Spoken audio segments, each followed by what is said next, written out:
کہ زوجہ سے جو ہم بستری ہے وہ صرف اسی راستے میں جائز ہے جس سے اولاد ہوتی ہے، کیونکہ عورت کو اللہ نے بنایا ہے نسل بڑھانے کے لیے. تو کوئی بھی ایسا ہم بستری کا طریقہ اختیار کرنا جو نسل بڑھانے کا ذریعہ نہ ہو، یعنی وہ نیچرل نہ ہو، تو وہ حرام ہے. تو اس میں اللہ نے یہ حکم دے دیا.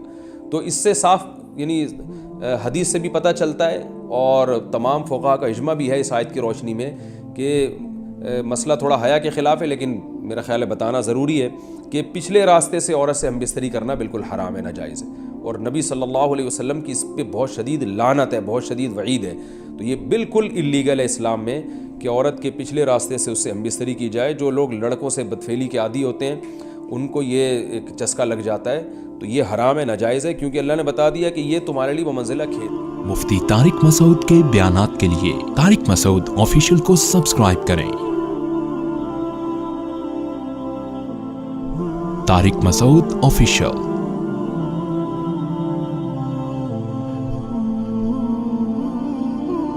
اللہ نے ارشاد فرمایا نساؤکم حرث لکم، تمہاری عورتیں تمہارے لیے بمنزلہ کھیت کے ہیں. حرث عربی میں کھیت کو کہتے ہیں.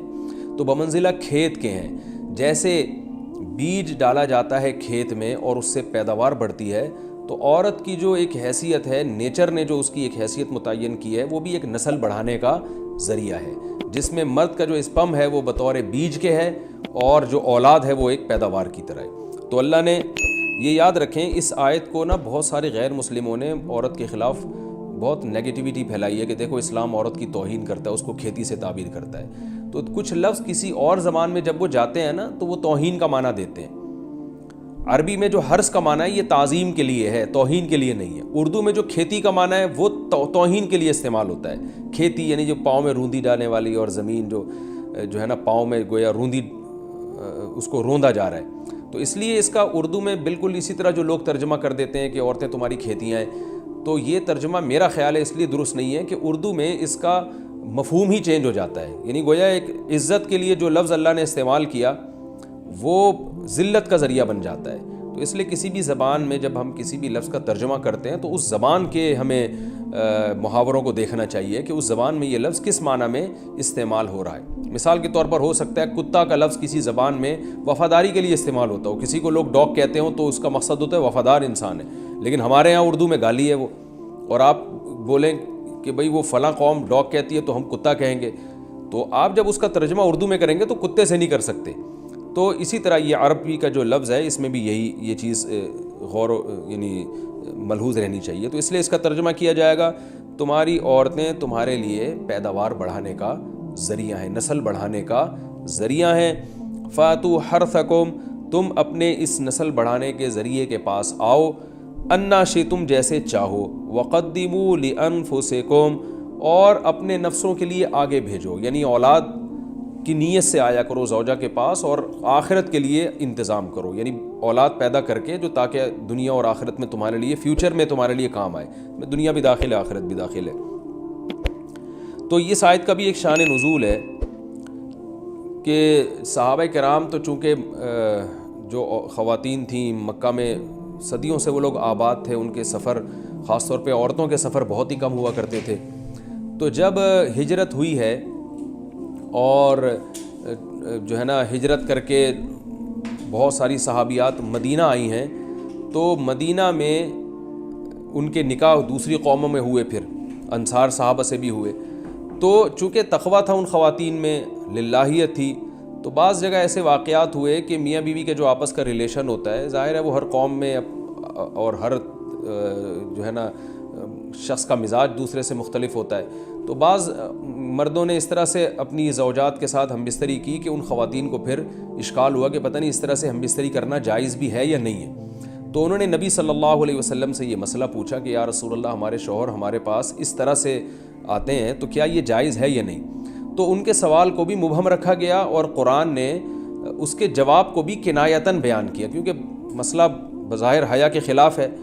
تو قرآن جب بھی کوئی ایسی بات ہوتی ہے تو اشارتاً کنایتاً اس کا تذکرہ کر دیتا ہے تاکہ مسئلہ بھی واضح ہو جائے، کیونکہ ظاہر ہے اس کی ضرورت تو قیامت تک آنے والے انسانوں کو پڑ سکتی ہے نا. یہ تو ہر میاں بیوی کا اپنا ایک ذاتی مسئلہ ہوتا ہے کہ ہمیں کس طرح سے پرمیشن ہے، کس طرح سے پرمیشن نہیں ہے. تو اللہ تعالیٰ نے بھی اشارتاً ہی اس حکم کو قرآن میں بیان کر دیا، اور قرآن میں اس لیے بیان کیا کہ تاکہ اس میں کوئی اجتہادی اختلاف کی گنجائش نہ رہے۔ تو اللہ نے قرآن مجید میں بیان کیا، فرمایا نساؤکم حرث لکم، تمہاری جو ازواج ہیں، تمہاری جو بیویاں ہیں، وہ تمہارے لیے بمنزلہ کھیت ہیں۔ کھیت کا مطلب کیا ہوتا ہے؟ پیداوار بڑھانے کا ذریعہ۔ تو اس میں سب سے پہلا مسئلہ تو قرآن نے یہ بیان کر دیا کہ زوجہ سے جو ہم بستری ہے وہ صرف اسی راستے میں جائز ہے جس سے اولاد ہوتی ہے، کیونکہ عورت کو اللہ نے بنایا ہے نسل بڑھانے کے لیے۔ تو کوئی بھی ایسا ہم بستری کا طریقہ اختیار کرنا جو نسل بڑھانے کا ذریعہ نہ ہو، یعنی وہ نیچرل نہ ہو، تو وہ حرام ہے۔ تو اس میں اللہ نے یہ حکم دے دیا۔ تو اس سے صاف یعنی حدیث سے بھی پتہ چلتا ہے، اور تمام فقہاء کا اجماع بھی ہے اس آیت کی روشنی میں کہ مسئلہ تھوڑا حیا کے خلاف ہے، لیکن میرا خیال ہے بتانا ضروری ہے کہ پچھلے راستے سے عورت سے ہم بستری کرنا بالکل حرام ہے، ناجائز ہے، اور نبی صلی اللہ علیہ وسلم کی اس پہ بہت شدید لعنت ہے، بہت شدید وعید ہے۔ تو یہ بالکل اللیگل ہے اسلام میں کہ عورت کے پچھلے راستے سے اس سے ہم بستری کی جائے۔ جو لوگ لڑکوں سے بدفعلی کے عادی ہوتے ہیں ان کو یہ ایک چسکا لگ جاتا ہے، تو یہ حرام ہے، ناجائز ہے، کیونکہ اللہ نے بتا دیا کہ یہ تمہارے لیے بمنزلہ کھیت کے ہیں۔ تو اس میں قرآن نے وہ جو سوال تھا نا اس کی طرف اشارتاً جواب دے دیا، اور آگے فرمایا فاتو حرثکم، تم اپنے کھیت کے پاس آؤ، یعنی پیداوار بڑھانے کا جو ذریعہ ہے اس جگہ کی طرف آؤ، انا شئتم، جیسے چاہو، یعنی باقی جس طرح سے تم چاہو زوجہ سے ہم بستری کر سکتے ہو، اس میں کوئی خاص طریقہ متعین نہیں ہے۔ میاں بیوی کا ایک دوسرے سے کوئی پردہ نہیں ہے، ہن لباس لکم وانتم لباس لہن، یہ دونوں ایک دوسرے کے لیے لباس ہیں۔ تو اس میں طریقہ کار کوئی بھی ہو سکتا ہے، کسی بھی طرح سے کرنا چاہو ایک دوسرے سے لطف اندوز ہو سکتے ہو، لیکن فاتو حرثکم آنا موضع حرث میں ہے۔ حرث کا مطلب وہ اس جگہ کی طرف آنا ہے جہاں سے نسل بڑھتی ہے، کسی اور راستے کی طرف۔ اس سے صاف طور پر جو ہے نا وہ جو فاسق فاجر لوگوں کی جو برائی ہے، جو لڑکوں سے بدفعلی کے نتیجے میں پیدا ہوتی ہے، اس کا اللہ نے قلع قمع کر دیا کہ اس کی اسلام میں بالکل اجازت نہیں ہے۔ باقی طریقہ کار کیا ہوگا یہ تمہارے اوپر، اس کی اللہ نے تمہیں اجازت دی ہے۔ وَقَدِّمُوا لِأَنفُسِكُمْ، اور چونکہ بار بار حرث کا تذکرہ ہو رہا ہے کہ نسل بڑھانے کا، تو اس لیے اللہ نے فرمایا کہ قدموا لانفسکم، اپنی ذات کے لیے فیوچر میں انتظام کرو۔ قدموا کا مطلب آگے بھیجو اپنی ذات کے لیے سرمایہ۔ کیا مطلب؟ کہ جب زوجہ سے ہم بستری کرو تو نیت اولاد کی ہونی چاہیے، تاکہ وہ اولاد دنیا میں بھی اور آخرت میں بھی تمہارے لیے ذخیرہ بن جائے۔ تو یہ نسل بڑھانے کی بہت زبردست ترغیب ہے اس آیت میں، اور اس آیت میں اللہ نے عورت کا کہ بہت ساری ذمہ داریوں میں سے ایک بڑی ذمہ داری کا بھی بیان بتا دیا کہ عورت کو اللہ نے بنایا ہے، جو مرد اور عورت کا جو فرق رکھا ہے نا، اس فرق کی بڑی وجہ یہی ہے کہ مرد کے اسپم کو اللہ نے بیج کے طور پہ پیدا کیا ہے، اور عورت کو اللہ نے زمین کے طور پہ۔